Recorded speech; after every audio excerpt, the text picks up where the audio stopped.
Hello students, Hindi Gurukul channel आपका हार्दिक स्वागत करता है। इस वीडियो में प्रस्तुत है कक्षा 10वीं सीबीएसई सैंपल पेपर का सॉल्यूशन हिंदी कोर्स बी के लिए सत्र 2024-25 के लिए। छात्रों, ये वीडियो उन बच्चों के लिए है जिनकी पुस्तक है स्पर्श भाग 2 और संचयन भाग 2। तो आइए हम शुरू करते हैं। यहाँ कुछ पहले निर्देश दिए गए हैं जो सीबीएसई टीचर्स को देता है। एमसीक्यू के तो आंसर लिखे रहते हैं मार्किंग स्कीम में, उसके आधार पर ही आपकी कॉपियां चेक होती हैं। सब्जेक्टिव भी लिखे रहते हैं, वो केवल संकेत मात्र लिखे रहते हैं। छात्रों ने अगर उससे हटकर भी उत्तर दिया है, उत्तर सही है, तब भी अंक मिलते हैं उनको, ठीक है। और इसके अलावा अगर आप एक ही अशुद्धि करते हैं और वो कई जगह पर कर देते हैं तो एक ही बार अंक काटे जाएंगे। और आप ये भी सीबीएसई के 0 से लेकर 80 अंक तक छात्रों को मिल सकते हैं। आपकी योग्यता पर निर्भर करता है आप कितने अंक प्राप्त करते हैं, ठीक है। आइए अब हम उत्तर देख लेते हैं। खंड क अपठित गद्यांश है। प्रश्न नंबर 1, ये देखिए आपके उत्तर हैं। ये मैं इसकी वीडियो सैंपल पेपर की पहले ही डाल चुकी हूं, उसे भी जरूर देखें आप। मुझे आशा है आपने देख ली होगी। पहले 3 प्रश्न जो है वो एमसीक्यू हैं, उसके बाद आपके लघुत्तरात्मक प्रश्न हैं, यानी जिनके वेरी शॉर्ट आंसर आपको खुद लिखने हैं। तो ये तो हो गया पहला आपका प्रश्न चल रहा है अभी, ठीक है। ये दूसरा प्रश्न भी उसी तरह अपठित गद्यांश का ही है। पहले 3 प्रश्न जो है एमसीक्यू हैं, उसके बाद 2-2 अंक के 2 प्रश्न हैं जिनके वेरी शॉर्ट आंसर लिखने हैं। उसके बाद अब खंड ख, यहां से आपका व्याकरण शुरू होता है। यहां से शुरू होता है प्रश्न नंबर 3 और पदबंध पर आधारित प्रश्न है। पहले 5 दिए गए जिसमें से आपको कुल 4 करने हैं। तो ये देखें आप उत्तर, इस तरह से आपको उत्तर लिखने होंगे। व्याकरण पूरी एमसीक्यू बेस्ड नहीं है, आपको उत्तर खुद लिखने हैं। प्रश्न नंबर 4, रचना के आधार पर वाक्य रूपांतरण। इसमें भी आपको 5 दिए गए हैं और आपको 4 करने हैं। ऐसे आपको लिखकर करने होंगे छात्रों। प्रश्न नंबर 5, समास पर आधारित प्रश्न। 5 दिए गए हैं, 4 करने हैं आपको। इस तरह पूरी तरह से आपको लिख के करना है बेटा। आप समास करेंगे, है ना, तो जो आप समस्त पद लिखने, अगर आपको पूछा जा रहा है और तो आप सिर्फ समस्त पद लिखेंगे। अगर आपको नहीं पूछा जा रहा और ये पूरा कहा जा रहा है कि समस्त पद लिखिए और उसका समास का भेद भी बताइए, तो आपको पूरा लिखना पड़ेगा, उसका समास का नाम भी लिखना पड़ेगा, ठीक है।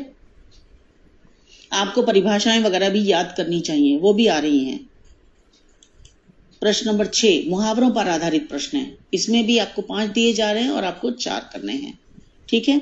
इसमें हर तरह का प्रश्न शामिल किया जा सकता है। आपको अर्थ भी बताने को आ सकता है, आपको रिक्त स्थान करने को आ सकता है, किसी भी तरह से आ सकता है, ठीक है। 2 मुहावरे दे दिए, उनके दोनों का क्या समानता है और क्या नहीं है वो भी पूछा जा सकता है। आपको एक मुहावरा पूछा जा सकता है, उसके समान अर्थ वाला तो दूसरा मुहावरा भी पूछा जा सकता है। किसी भी तरह से प्रश्न आ सकते हैं। प्रश्न नंबर 7, यहां से आपकी पाठ्य पुस्तक शुरू हो रही है। पहले देखिए आपका पठित गद्यांश है, एमसीक्यू है सारा, 1-1 अंक के प्रश्न, ये इनके उत्तर हैं। बेटा आप लोग वीडियो को रोक रोक कर पढ़ सकते हैं, मैं नहीं ऐसे एक शब्द पढ़ रही हूं, नहीं तो वीडियो बहुत लंबी हो जाती है, ठीक है। प्रश्न नंबर 8, इसमें आपको कोई 4 प्रश्न दिए गए हैं जिनमें से आपको 3 करने हैं। ये गद्य खंड पर आधारित है। आपकी जो पुस्तक है स्पर्श भाग 2, उसमें गद्य खंड पर आधारित प्रश्न है, ठीक है। आपको पूरे वाक्य बनाकर लिखने हैं। यहाँ पूरे वाक्य नहीं बना रखे हैं, यहाँ पर केवल हिंट्स दे रखे हैं, संकेत दे रखे हैं केवल, ठीक है। प्रश्न नंबर 9, ये काव्यांश पर आधारित एमसीक्यू। 5 प्रश्न देखिए 1-1 नंबर के, ये उत्तर हैं। प्रश्न नंबर 10, इसमें आपको प्रश्नों के उत्तर लिखने हैं। इसमें आपको दिए गए हैं 4 और आपको करने हैं इसमें 3। ये देखिए ये उत्तर हैं। इस तरह से आप पूरे उत्तर लिखेंगे। आप पॉइंट्स में लिखें तो बेहतर रहेगा, आपको अच्छे अंक मिलते हैं। अगर आप पैराग्राफ फॉर्म में लिख रहे हैं तो मेन पॉइंट्स को आप हाईलाइट कर दें, आपको अच्छे नंबर मिलेंगे। बुलेट्स बना के लिख लें, अच्छे नंबर मिलेंगे बेटा।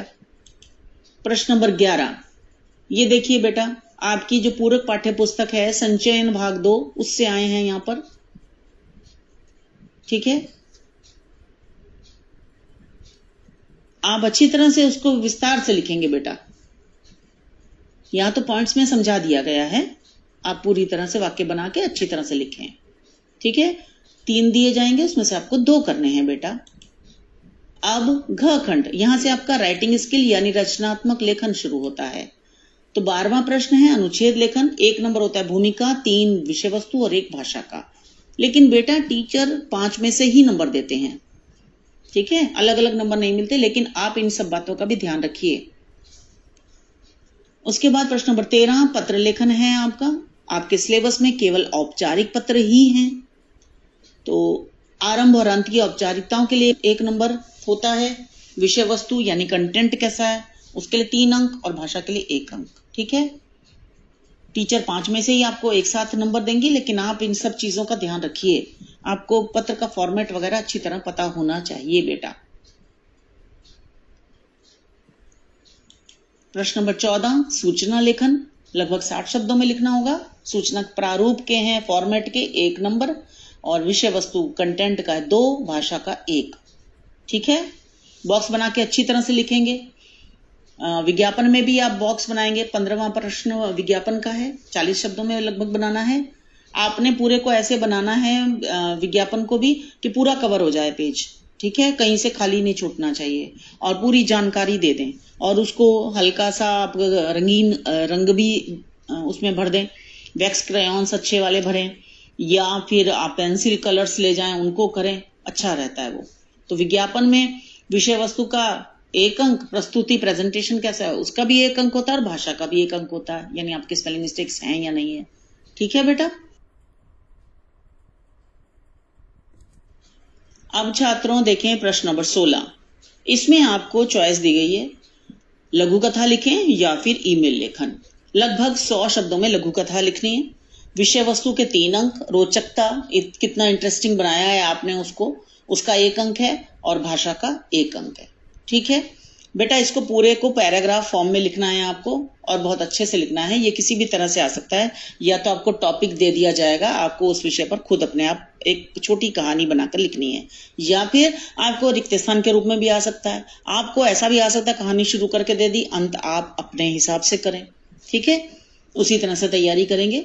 या फिर इसमें जो चॉइस है वो दूसरी ईमेल लेखन की है, लगभग 80 शब्दों में लिखना है। प्रारूप का 1 अंक, विषय वस्तु कंटेंट के 3 अंक और भाषा का 1 अंक। तो प्रारूप यानी फॉर्मेट अच्छा होना चाहिए, सही होना चाहिए। इसको बॉक्स में बना के लिखना है बेटा, तो आप अच्छी तरह से करें इसकी तैयारी।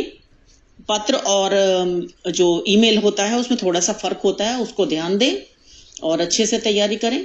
ठीक है, 5 अंक का ये आपका प्रश्न होगा, तो आप ऐसे लिखेंगे। तो मुझे आशा है कि आपको ये समझ में आ गया होगा और इससे आपको काफी गाइडेंस मिलेगी कि आपको प्रश्नों के उत्तर कैसे लिखने हैं एग्जाम में। मेरी ओर से आपको एडवांस में ही हार्दिक शुभकामनाएं बेटा। ईश्वर करे आपका पेपर बहुत अच्छा हो। कक्षा 10वीं की अन्य सामग्री देखने के लिए इस वीडियो के नीचे डिस्क्रिप्शन में जरूर देखिएगा। तो मिलते हैं अगली वीडियो में। धन्यवाद छात्रों।